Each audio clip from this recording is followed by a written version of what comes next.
Hi guys, I'm down here with another talk on productivity, motivation, progress, positive vibes, life, right? Now, the viewpoint of life as a marathon. So, did I get this idea? I get this idea because when I was young, I used to be, just having fun, playing around, and I wasn't really doing anything like very ambitious and whatnot. Then I had this uncle who suddenly was very keen on going for a marathon. So he did all the filling up of the forms, and he, encouraged me and said that, why don't you join? And I reluctantly agreed because you have to wake up very early in the morning, and I was kind of like flummoxed by that, but I said, it's okay, right? And then finally the day came. I woke up, I went with my uncle, and it was, I think, about 5 or 6 a.m. more or less. And at the starting point, lo and behold, he says that, oh, I'm having stomach pain, so I don't think I can run.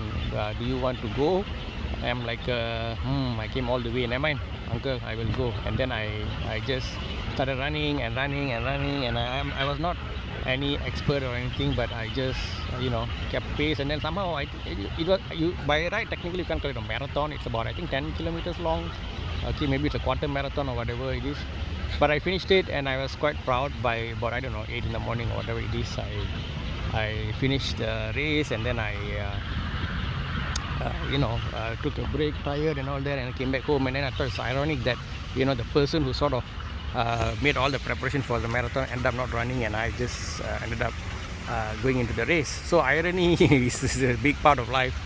And so the marathon concept came about realizing that many times in life, uh, when you're like sprinting, you can go very fast, push very hard, and then just get yourself knocked out. But marathon is different. If you're not, if you don't plan ahead, if you don't prepare yourself, you'll find that you're not going to make it, right? You're going to just get knocked out within the first maybe 1 kilometer, for example. So it's important in life to take a long-term viewpoint as well. So let's say you're too busy focusing, chasing something, and then you don't spend time with your friends, you don't spend time with your family, you don't take care of your health, and then later you find that all these come back to haunt you, and then ultimately you're out of the race. So that's why when you look at life as a marathon, as a long-term journey, you will have a more holistic approach on how to manage yourself, how to keep your motivation up, and so on. So you're going to spend some time at work chasing the projects and getting work done and everything. And then let's say you do that 2-3 weeks, you're going to give yourself 4-5 days off to spend time recharging, be with your family, take a break, and then plan what you're going to do for the future. I think even me myself, right, that's like a difficult thing when especially when you're a young person, right, and you're a type A personality. You're so excited about all your key performance indicators, and you want to be the best, do the best, and you find that consciously or unconsciously you left yourself behind on all your right brain, your artistic, your emotional, and all the spiritual development takes a hit. And I don't blame people, especially type A people, for doing that, because oftentimes you find that so-called spending time with friends, family, and all that, it's not easy, because you see, it's not you going to any McDonald's or Uniqlo or any some hotel or what, where people are obliged to make the environment pleasant for you. This is friends, family. You're gonna get them with all the warts and all, meaning that they'll be annoying. Some of them will have bad habits, all these, and you're like, why should I hang out with these people? It's wasting my time, and they are only thinking of how to fleece me, or they're always annoying me, this kind of thing. So I think it requires a lot of finesse to sort of learn the method of win-win, right? You only by socializing, only by working on your emotional, spiritual dimension of yourself as a person will you get this ability to work with people, and in a way that they don't drag you down into the dark pool with them, but you raise them up and you maintain your elevation, meaning that you continue your productive activities, but you can give them some ideas, some suggestions on how to improve, right, their life. Okay, you want them to feel like you are their mentor, and by hanging out with you, they manage to evolve as a person. And when they evolve as a person in the future, they will be able to take on projects and opportunities whereby they can help you with your life as well. So it's like a win-win, it's like a virtuous cycle. So I'm thinking that this level of of being a person is not easy to attain. The easiest shortcut is to just isolate yourself from people and chase your so-called dreams. But we humans, we have two hands, two legs, and we are mortal, right? So one time in life you'll definitely need other people's help. In fact, every day we need help from many people, but it's just that we don't notice it, right? So if you go for a sprinter's approach of just chasing one dimension of life, you suddenly find that you are very deficient in others.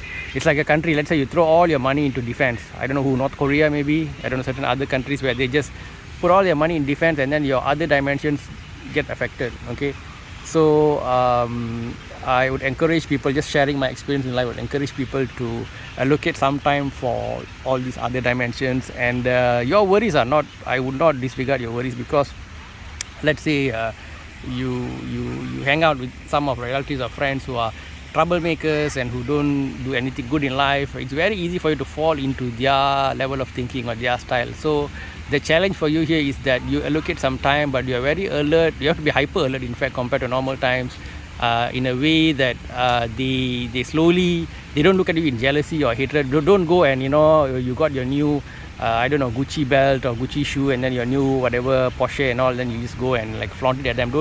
Don't do that if possible, if at all possible. And even if you have those things, be sensible, right? If you're going to your uncle who's a fisherman, dress in a simple way, be humble, sort of try to understand life from his point of view.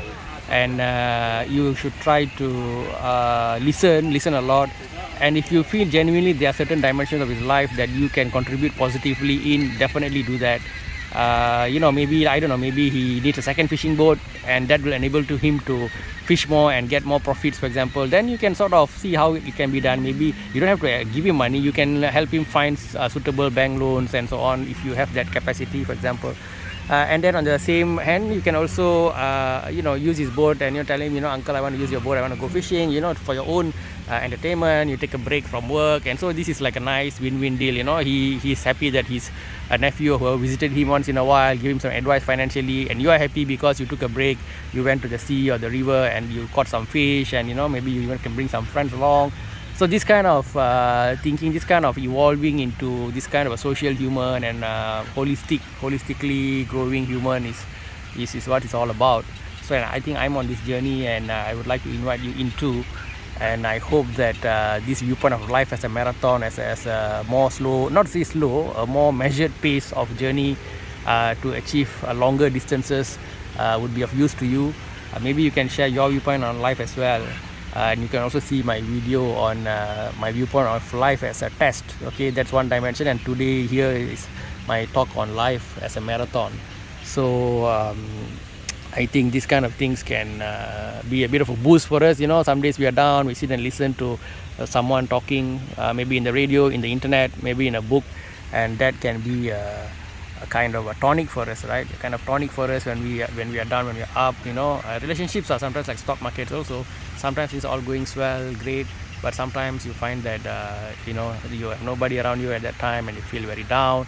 And those are the times where you can sort of listen to some podcast, some book, read some book, watch some nourishing programs, and then sort of get yourself back up. All right, because negative programs are a lot. We see a lot of media with violence, with negativity, and you just need to open any news channel for negative news, right? Because they know negative news sells. People are more attuned to negative news, so they will tell you, the whole world is ending tomorrow, World War III, what else, nuclear holocaust, it's every time it's something like that. But those things are very possible. I mean, anything is possible in life, but as a human being, your immediate concern will be those around you, your own life, and those small things takes precedence. And then you think about maybe your district, your voting in your national elections, and then the world events and so on. So the hierarchy is like that. And you as an individual, you can do a lot. For example, you can pick up the rubbish around your area, you can buy recycled products, you can do a lot of local level positive things. You can visit the old folks home that can improve everybody. You don't have to just watch TV 4-5 hours a day, or in the traffic jam, and say, oh, the world is going to the dogs, this politician did this, that one did that. And then at the end of the day, you go back home, you watch TV, you drink some sugary drink, and you knock out. And then what is that, man? That's just like a lot of pseudo nonsense, right? So yep, I hope this talk will what do you call it, encourage you to do these small things. And if you manage to do something positive, even today was very small thing, you know, just go down to the street, look at some rubbish strewn about, just, you know, put it aside or something, you know, go and plant some small sapling somewhere, you know, that kind of a thing.